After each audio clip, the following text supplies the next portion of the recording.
I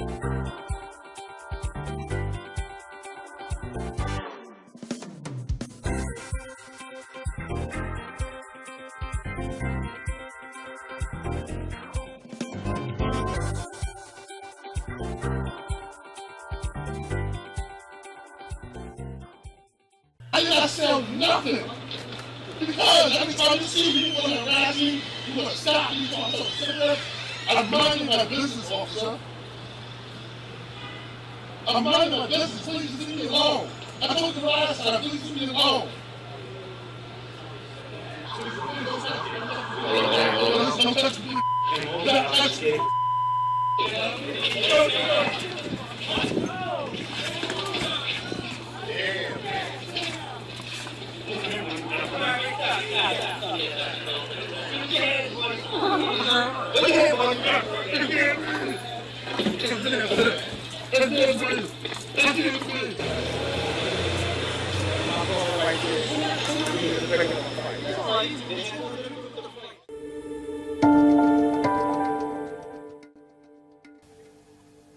What is the source of the widespread conflict between the police and the African Americans?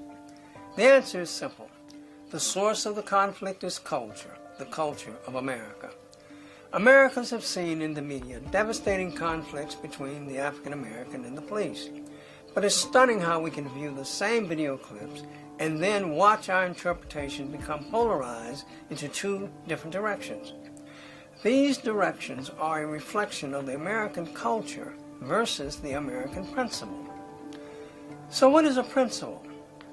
A principle is defined as a moral rule or belief that helps one to know what is right or wrong, good or bad. From the Declaration of Independence, we find the true American principle. It states, "We hold these truths to be self-evident that all men are created equal and that they are endowed by thy Creator with certain unalienable rights, that among these are life, liberty, and the pursuit of happiness." That's the American principle. On the other hand, we have culture. Culture is developed when behaviors are normalized, whether those behaviors are good or bad. And when behaviors are accepted over time, they become a key component of the culture, even if the behaviors are absence of morality. But when the culture of America and the principle of America walk side by side, hand in hand, you have the best of America. However, historically, this has not always been the case. The American culture has been in direct conflict with the American principle. For example, the police department has been used as the front-line force reflecting the American culture against African Americans, especially the African American male. Why has this happened? Well, current questions can often be answered by examining the past. So let's take a quick peek at the past and see how this led us to where we are now. You see, the culture of America was formed before there was a police department. As a matter of fact, the American culture created the police department for the purpose of maintaining its culture. In the South particularly, oftentimes federal troops, along with vigilante groups, were called upon to control and contain the black slaves. To maintain this control, the police force was created. This historical experience helps form the perception and the cultural mindset of America toward African Americans.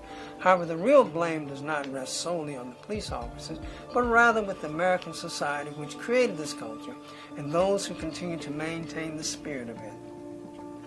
If you ask what is the role of the police department today, most would say something like, well, to serve and protect the people from the property from criminal acts.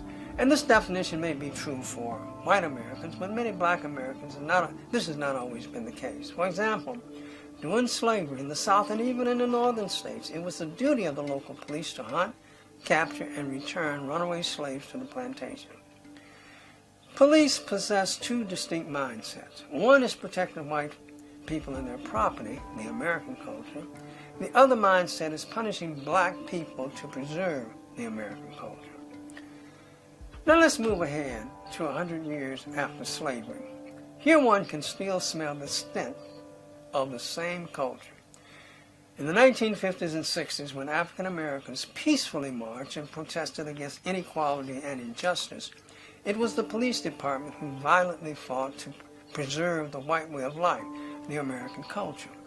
The police aggressively beat blacks with clubs, hosed them with powerful pressured water, and directed killer dogs to attack men, women, and children. The police pursued these nonviolent groups with unjustified venom. Therefore, it's difficult to erase the damage effect of this historical relationship between the police and the African Americans without a change of culture and a definite plan of reformation, understanding, and respect. However, there was a great bit of hope when the police behaviors was televised in the 50s and 60s. America was embarrassed and conscience was pricked, and some positive changes were made. However, the racist component of the American culture still has a stronghold on far too many Americans. This culture must change. If we move the culture toward the principle, the police's mindset will change, and the African American mindset will change, and the relationships will be greatly improved. The dark history of slavery in this country has given America this sick culture.